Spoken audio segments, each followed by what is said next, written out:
மாப்பிள்ள கதவு தர மாப்பிள்ள. என்ன மாமா? சீக்கிரம் குளிச்சுட்டு மாப்பிள்ள. உனக்கு ஃபுல் செலவு இன்னைக்கு நான் தான். யோ என்னையா சொல்ற? நீ 5 ரூபா செலவு பண்ண யோசிப்ப? இந்தா வரேன், இரு. ஆமா, காசு எது உனக்கு? ரோட்டில் நடந்து வந்து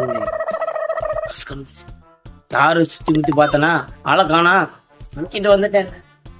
கீழே கிடந்து எடுத்தியா? அதையா எடுத்த? அவளை எடுக்க கூடாது, யாரும் மந்திரிச்சு போட்டு வச்சிருப்பாங்க. இப்படியா சொல்ற மாப்பிள்ள? நான் வேற தெரியாம எடுத்துட்டு வந்துட்டேன் மாப்பிள்ள.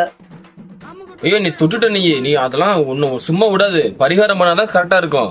கடவுர்ல ஒரு ஆலமரம் இருக்குது, அங்க போய் மந்திரிச்சு வச்சாதான் கரெக்டா இருக்கும் தெரியுமா? அதுக்கு செலவு ஒரு 5000 செலவாகும். அந்த காசையும் கொடு, நான் உனக்காக போய் பரிகாரம் பண்ணி அதை ஃபுல்லா நான் தீர்த்து கொண்டு வந்துடுறேன் நான்.